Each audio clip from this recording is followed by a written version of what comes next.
On se retrouve avec Jean-Louis Montagu. Bonjour. Eh bien, bonjour, Monsieur Gadot. Ça commence à devenir une habitude. C'est vrai. Et bonjour surtout aux auditeurs fidèles. Parce que là, partie des meubles maintenant. On arrive on continue. au bout d'une série qui a été...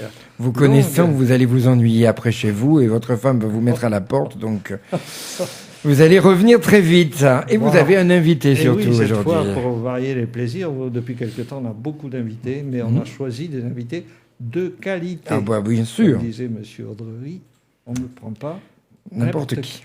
Alors. Et cette fois, c'est Monsieur Delaville, du château de la Méphrénie, si je ne m'abuse, à Verteillac. Bonjour. C'est comme ça qu'il s'appelle, bonjour. et merci à de vous recevoir dans vos locaux. C'est un plaisir. Vous êtes un voisin et bien connu de la profession, si j'allais dire, dans le patrimoine. Votre nom revient souvent. Donc, surtout pour le château de la Méphrénie, dont on parle beaucoup, puisqu'il y a des dépendances qui sont très actives. Oui, on est très content que ça fasse l'objet, comme il y a peu de temps, la une dans la Dordogne libre. Donc effectivement, il se passe beaucoup de choses et on en est très heureux et un petit peu fiers. C'est une responsabilité, pardon Jean-Louis, c'est une responsabilité d'avoir un tel domaine. Ah oui, effectivement, je le ressens d'abord comme ça. C'est-à-dire qu'on a quelquefois tendance à considérer que c'est un privilège d'avoir un château, que voilà, il y a une espèce d'ostentation dans ce... Mais en fait, pour moi, c'est ma maison, héritée de mes parents et de mes grands-parents, et dans laquelle on essaye, avec mon épouse, de trouver un projet qui ait du sens, à la fois par rapport à son histoire et par rapport au contexte actuel de notre société. Alors, juste, on a oublié peut-être de vous présenter, mais vous le ferez très bien vous-même. Votre profession vous lie un peu à ce domaine. Alors, effectivement, moi, je suis architecte spécialisé en patrimoine. Je n'ai pas fait l'école qu'on appelle de Chaillot, qui est la spécialisation en formation sur les sujets du patrimoine, mais j'ai fait mes armes quand j'étais étudiant auprès d'architectes en chef des monuments historiques. Et depuis que je suis installé, je travaille avec des architectes des bâtiments de France, avec des historiens archéologues, avec des architectes en chef des monuments historiques. Donc, effectivement, je fais ça depuis que je suis installé. Et en étant le dépositaire de ce patrimoine qu'est la Méphrénie, je suis effectivement, comme on dit, tombé dans la marmite. Oui, vous avez des travaux pratiques sous la main. Voilà. Mais donc, vous connaissez quand même la théorie, je pense. Et simplement, donc, vous pourriez peut-être donc... Je sais que vous avez fait beaucoup de choses, mais vu la durée de l'émission, on est obligé de se concentrer sur 2 ou 3 exemples que vous estimez les plus caractéristiques de votre action. Et j'aimerais que vous nous en parliez. Alors, c'est vrai que en parlant de la Méphrénie, c'était pour moi un terrain d'exercice en matière de restauration. Et effectivement, j'ai mis, et nous avons mis avec mon épouse, la main à la pâte depuis le début, jusqu'à faire de la maçonnerie, un petit peu de charpente, un petit peu de couverture, un petit peu de menuiserie. Et c'est très formateur à tous égards. D'une part, ça induit le respect qu'on a pour les gens de métier. Oui. C'est très utile aussi financièrement, parce qu'il faut aussi jouer cette carte-là. Donc ça, c'est un point très intéressant. Alors quand je disais que j'étais tombé dans la marmite, effectivement, je pense que le fait d'avoir été amené progressivement à prendre en charge ce patrimoine n'est pas anodin par rapport au choix que j'ai fait de ce métier. Mais je dois dire qu'avant de m'y engager, avant de commencer mes études d'archi, j'ai hésité après le bac avec un dilemme terrible entre l'ébénisterie et l'architecture. Et l'ébénisterie, c'était plutôt en restauration que ce sujet m'intéressait. Et effectivement, là, on est toujours dans la main à la pâte, complètement. Voilà. Et finalement, j'ai choisi l'architecture parce qu'il m'a semblé que l'horizon était plus large et que j'aurais plus d'occasions de croiser des gens, des sujets, voilà. Variés. Complètement variés. Oui, totalement variés. Et à varier quand il s'agit de restauration. Excusez-moi, mais C'est ça. de temps en temps, il faut en sortir. Pour rajouter votre humour, Jean-Louis Montagu, bien sûr. Ça a pu arriver. Ça a pu arriver. Et en bâtiment et en personne, parce que, voilà. Bon, alors venons-en à nos exemples là, dont j'ai entendu parler, mais j'aimerais mieux que ce soit vous qui nous en parliez, d'exemples pratiques. Alors effectivement, je peux citer deux exemples de chantiers complètement différents, d'aventures, parce que ce sont aussi des aventures humaines, aussi bien par le contact intime qu'on a avec le maître d'ouvrage, qu'avec celui de la réalisation, après du chantier, avec tous les artisans. C'est aussi une aventure humaine d'avoir à réaliser en temps limité. Surtout en temps limité, oui. L'objectif d'une petite entreprise, finalement. Voilà. Donc, le premier exemple, c'est un chantier de restauration que j'ai fait d'une maison dans le Verteillacois, qui m'a été amené par l'agent immobilier qui a vendu une maison au maître d'ouvrage néerlandais. Donc, il est venu me voir, on s'est entendu sur la manière de travailler. Je propose toujours, pour commencer, un relevé d'état des lieux pour avoir l'état effectivement de l'existant, et puis après une étape d'esquisse pour ne pas obliger le maître d'ouvrage à s'engager tout de suite sur un grand projet. Et puis quand on est d'accord sur les esquisses, on continue sur la suite, sur un contrat. Voilà. Donc c'est ce qui s'est passé, on s'est bien entendu. Là, c'était un cas d'une personne privée, sur un bâtiment privé. Voilà. Parce qu'il y a aussi les publics, mais pour l'instant, restons sur cet exemple. Un propriétaire néerlandais oui. Qui avait voulu s'installer en Provence et puis qui a eu l'idée lumineuse de venir dans notre secteur. Donc on s'est tout à fait entendu sur le processus, et dans la mesure où ce propriétaire est un musicien, chef d'orchestre, claveciniste, organiste, et qu'il a chaque année avec son épouse un programme de concerts qui est d'ailleurs programmé des années à l'avance. Bon sang, mais c'est bien sûr. Vous voulez parler de Tom Kopman? Mais absolument. Comment avez-vous deviné? Ah ben c'est parce que je suis les émissions les 5 dernières minutes. D'accord. C'est bien lui pour ne pas le citer. Bon ben nous ne le citerons pas. Mais... Bon, ça restera secret entre nous. C'est ça. Absolument. Oui, c'est tout à fait confidentiel. Et donc tout s'est bien passé. Et oui, dans la mesure où ces vacances sont programmées des années à l'avance, obligation absolue de terminer le chantier dans un délai totalement rigoureux, impossibilité de dépasser. Donc j'avais pris certaines entreprises très structurées pour être sûr de ne pas avoir le programme qui est décalé. Non, finalement, on ne peut pas, donc ce sera demain. Ah ben, finalement, la semaine prochaine, impossible de travailler comme ça. Donc, en particulier en maçonnerie, j'avais pris une entreprise structurée pour être sûr des délais. Et puis, cette entreprise, en cours de chantier, a eu des difficultés structurelles et financières, donc elle a déserté le chantier pendant 3 semaines. Donc, catastrophe, parce que ça a décalé tout le monde, et pas seulement de 3 semaines, puisque après, quand les uns et les autres sont décalés, il y a un décalage en chaîne, et j'étais obligé à un certain moment de dire à mes clients, écoutez, je suis désolé, il est impossible de livrer le chantier dans les temps. Une partie de la maison sera finie, vous pourrez mettre des meubles dans des chambres à l'étage, dans certaines parties, mais elle ne sera pas complètement habitable. Et je n'ai qu'une solution à vous proposer, c'est qu'il nous manque 15 jours, et ces 15 jours, par chance, notre gîte à la Méphronie est libre. Donc je vous invite à la Méphronie 15 jours. Et au lieu de râler, comme auraient fait la plupart des clients, ils ont dit « Ah oui, super, c'est très chouette ».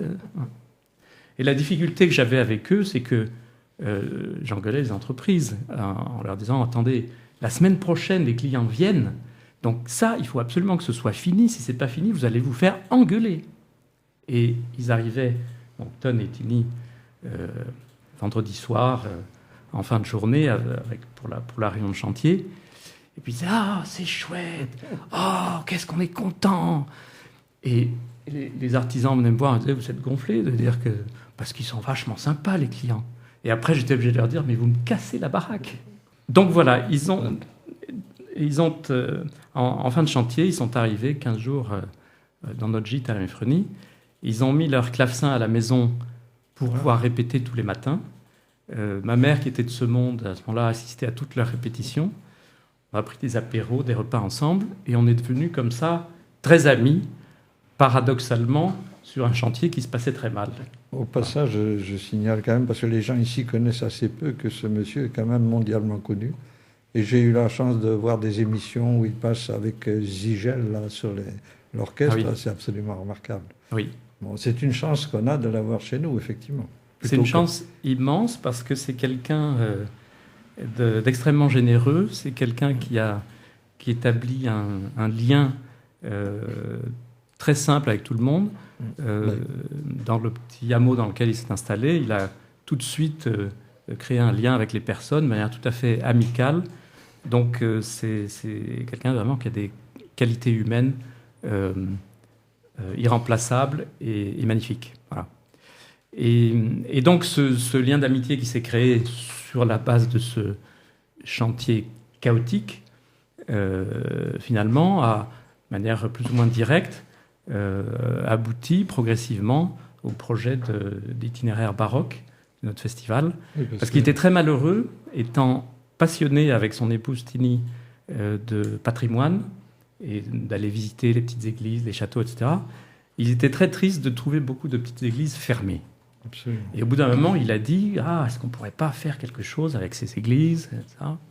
Et donc le projet d'itinéraire baroque est né comme ça, avec mon beau-frère Robert Huette, avec lequel ce lien d'amitié s'est complètement construit. Et voilà, c'est à l'origine de ce projet de festival qui est complètement axé sur le patrimoine, parce qu'évidemment la musique, c'est un patrimoine immatériel, indiscutable, mais l'itinéraire baroque, et sa particularité, c'est d'être aussi focalisé sur la découverte du patrimoine historique de ces petites églises. Absolument. Et du paysage qui fait leur écrin. Voilà. Qu'est-ce qu'on ressent quand on restaure un bâtiment qui a un vécu, un passé, quand vous êtes chargé de le rénover, que vous rencontrez les propriétaires? Est-ce que dans votre esprit, il y a quand même toujours l'âme des anciens propriétaires, où vraiment vous vous dites, là, il faut tout changer? Parce que c'est souvent aussi peut-être le désir des nouveaux acquéreurs. Alors oui, c'est une vraie question. Pour moi, la manière d'aborder le patrimoine, avant tout, c'est le lieu qui m'intéresse. En ce qui me concerne, c'est pas de faire un geste architectural, c'est avant tout ce que représente ce lieu, et vous en avez parlé, c'est son âme. Alors évidemment, les nouveaux propriétaires qui instillent une nouvelle vie dans ce patrimoine ont des envies, des besoins qui quelquefois ne sont pas en concordance avec la trajectoire historique de ce lieu. Donc effectivement, le sujet, c'est de mettre en concordance l'âme du lieu et l'âme des propriétaires. C'est un sujet qui n'est pas simple, mais c'est ce qui est absolument passionnant. Parce qu'on est dans le cœur de la définition et de la vocation du patrimoine, c'est-à-dire on a un héritage et il faut le transmettre. Exactement. Et effectivement, c'est à proprement parler le partage d'un bien avec ceux qui nous ont précédés et avec ceux qui suivront. Et donc, il y a le sujet, effectivement, de retrouver, si elle a été un petit peu compromise ou quelquefois même massacrée, l'âme du lieu, qu'elle soit en concordance avec la nouvelle vie, comme je disais, et qu'effectivement, ça puisse se transmettre, c'est-à-dire qu'il y ait une pérennité dans le temps et qu'on ne soit pas simplement dans l'instant présent. Voilà. Donc on peut aujourd'hui allier à la fois les exigences d'un confort peut-être moderne ou actuel avec le bâti d'hier. Complètement. Ce qui est difficile, c'est que beaucoup de normes de construction ont été établies pour les constructions neuves. Oui, oui. Et évidemment, les caractéristiques techniques d'une construction neuve n'ont absolument rien à voir avec les techniques anciennes. Donc, il y a un certain nombre d'aberrations des normes actuelles, enfin des normes actuelles faites pour le bâti neuf, quand on les transpose au bâti ancien. Donc il faut trouver des compromis.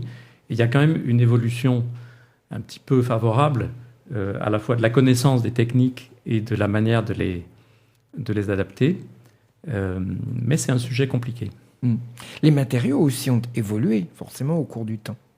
Oui, les matériaux, les techniques, et avec cette évolution, il y a une perte des savoir-faire qui est très difficile à endiguer. Oui, alors vous êtes à l'interface. En fait, vous, en tant qu'architecte, vous faites des plans, vous refaites un peu l'historique du bâtiment, et plus qu'un peu, et ensuite vous êtes en lien avec des artisans. Et il y a des artisans d'art ou il y a des spécialistes dans la région suffisamment pour prolonger la vie de ces bâtiments? Alors, d'une manière générale, je dirais qu'il y a une pénurie de main-d'œuvre en bâtiment. Ah oui. Et ça, pour moi, la raison, c'est que la filière est à risque, c'est-à-dire qu'on a un système éducatif qui